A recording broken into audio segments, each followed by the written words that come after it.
Det er rart, når man endelig kan give sig selv hen til søvnen. Tag et kort hvil for at genoplade sig selv. Hvordan adskiller hr. Petersen sig fra de andre? Hr. Petersen har haft en travl dag og har et forældremøde planlagt i aften, så han beslutter sig for at snuppe et lille hvil på vej hjem i toget.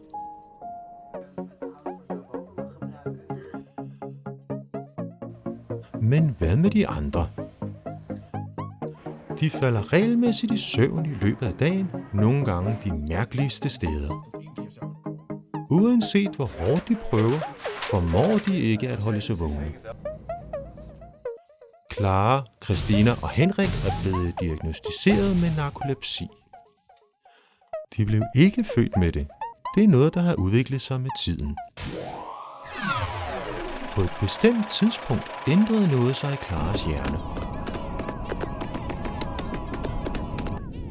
Hjernecellerne, der regulerer hendes søvntrang, blev ved et uheld set som fjendtligt indtrængende og blev nedkæmpet af hendes immunforsvar. Konsekvenserne er uoprettelige. Clara, Christina og Henrik vil lide af en forstyrret søvnrytme resten af deres liv. Og det er ikke det eneste. Når Henrik virkelig griner, bliver han sommetider overvundet af en pludselig fornemmelse af følelsesløshed. Andre stærke følelser har samme effekt.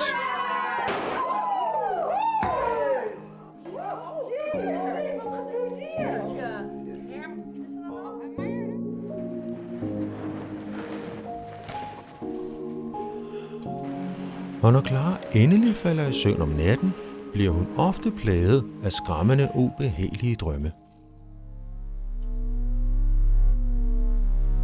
Disse drømme følges sommetider af en følelse af lammelse.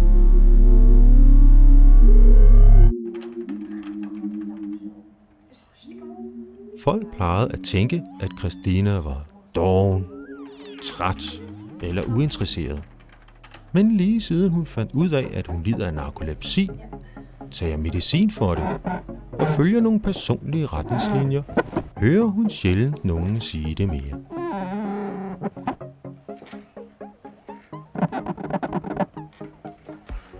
Heldigvis ved Clara, Christina og Henrik, at de har narkolepsi.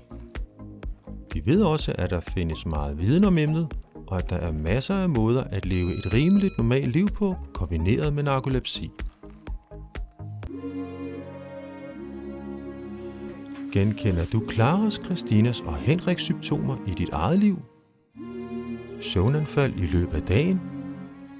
Pludselig muskelslaphed som følge af stærke følelser? Hallucinatoriske drømme? Hvis du gør det, så kontakt din læge, så denne kan henvise dig til et specialiseret center for søvnforstyrrelser.